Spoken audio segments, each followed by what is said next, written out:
Ada banyak yang ngatain gue akhirnya kayak gue nggak realistis, gue halu misalnya, tapi karena ya itu tadi mereka nggak hidup di dunia gue gitu loh. Kalau lu misalnya lu ke kalangan YouTuber, udah biasa banget. itu mah seperempat dari yang Serius loh. bulanan mereka Mau biasanya resign ya. nggak lo semua? Mau resign nggak lo semua?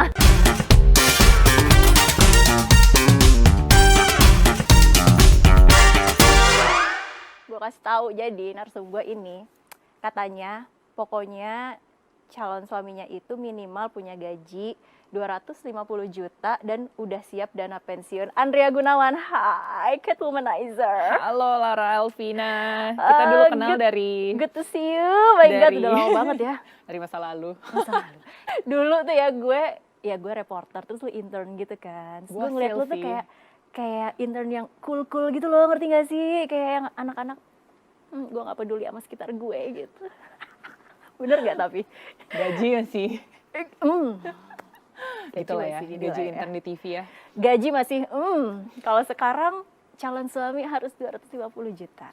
Harus atau lo kayak ya masih bisa lah berapa gitu. Jadi sebenarnya perlu direvisi nih ya, diralat bahwa sebenarnya bukan gaji, bukan gaji, penghasilan sebenarnya. ya, penghasilan. Karena secara realistis yang gajinya segitu itu adalah CEO, itu pun banyak kan ekspat kalau lu tahu gitu. Dan yang kalau ngomongin CEO atau ekspat juga berapa persen sih di Jakarta pada khususnya gitu. Jadi menurut gua penghasilan karena bisa dari mana aja, nggak harus dari pendapatan gaji gitu. Dan waktu itu sebenarnya nanggepin tweet temen gua sebenarnya. Kan? Iya. Jadi tapi kalau misalnya di bawah itu penghasilannya masih oke. Sebenarnya kalau buat gue itu kan ada tambahannya lagi tuh supaya nggak jomplang. Jadi sebenarnya karena gini, kalau memang misalnya nih ya, lu misalnya gaji 20 juta, terus lu pacaran sama orang yang gajinya misalnya masih UMR 4 juta ya misalnya ya. Kalau kondisinya mau serius membangun keluarga, ada lifestyle yang berarti harus disesuaikan. Dan juga gini, biasanya gue ngomong kayak gitu karena biasanya kalau udah pendapatannya setara, itu biasanya lu di fase hidup yang mungkin sama. Misalnya gini, lu di fase hidup sekarang lu udah mikir mau mulai KPR rumah. Iya, betul. Sedangkan kalau misalnya lu UMR, mungkin lu fokusnya hanya, oke, gue mau ngejar mungkin sampai gaji gue 15 juta deh manajer misalnya. Jadi agak susah kalau lu mau nanti mau serius misalnya. Gue rasa sih seperti itu. Gimana sih bentuknya 250 juta? Itu kayaknya ada misunderstanding gak sih sama pertanyaan itu?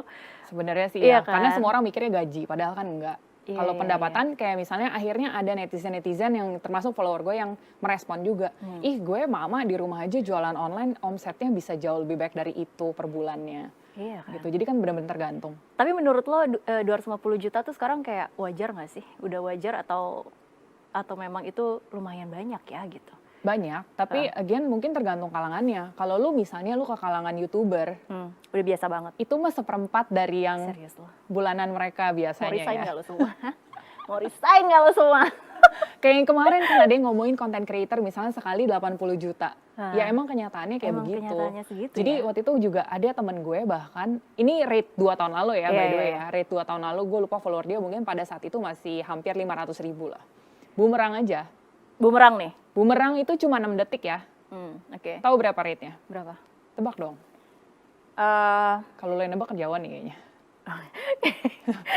Jangan jauhan, gue susah ngomongnya. Oke, gue kasih tau aja. Ya udah. Jadi boomerang 6 detik doang, rate dia 12 juta. Boomerang doang ya, lu gak ngapa-ngapain lo boomerang.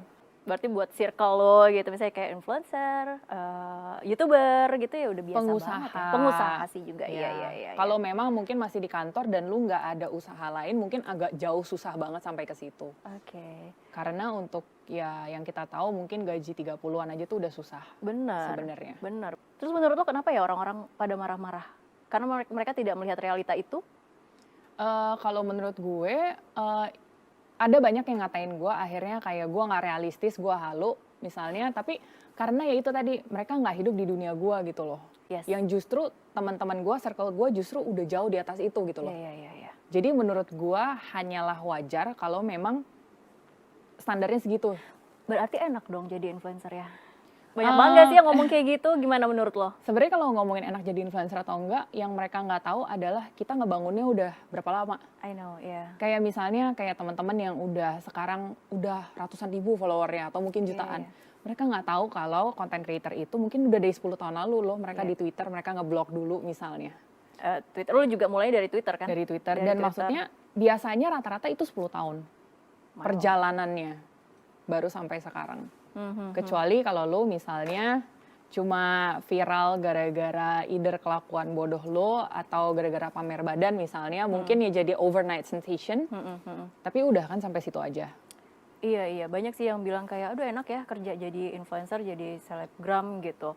Kayak cuma bikin konten. Menurut lo cuma bikin konten bener cuma? Tentunya enggak, apalagi kalau misalnya konten sponsorannya, kita juga tahu ya betapa bawelnya klien itu, mereka punya demand-nya banyak banget. Gua Dan ngerti sih. kita juga sebagai content creator harus bertanggung jawab sama apa yang kita iklanin juga kan. Kita juga bener-bener kami ini milih-milih banget sih.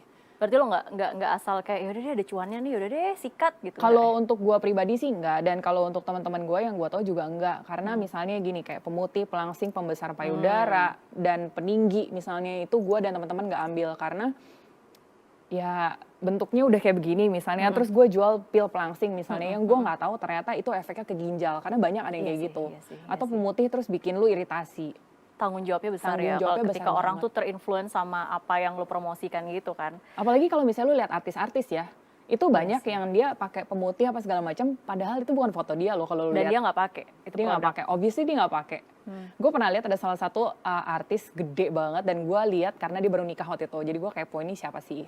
Terus gue banyak lihat beberapa kali itu postnya di Instagram, itu foto tangan orang, yang kelihatan itu foto tangan orang, karena ini backgroundnya mobil Toyota atau apa, yang gue pikir ini orang nggak mungkin naik Toyota. Nggak mungkin ini latar belakangnya orang-orang naik motor kayak di dermaga di mana. Nggak mungkin artis ini di sini, nggak mungkin. Iya, Kayak tapi gitu. dia ambil jobnya karena ya Ambil. udah ada cuannya gitu kan, dan lo nggak kayak gitu ya, confirm ya. Nggak banget. Jadi jangan ya. Andrea Gunawan, thank you so much udah main ke sini. Thank you, Laura. Semoga apa yang kita obrolin itu nggak bikin orang-orang jadi traveling gitu ya, pikirannya ini apa sih konten dewasa gitu. Bener kan, konten dewasa mendewasakan diri, kita bisa memahami banyak hal gitu. Thank you.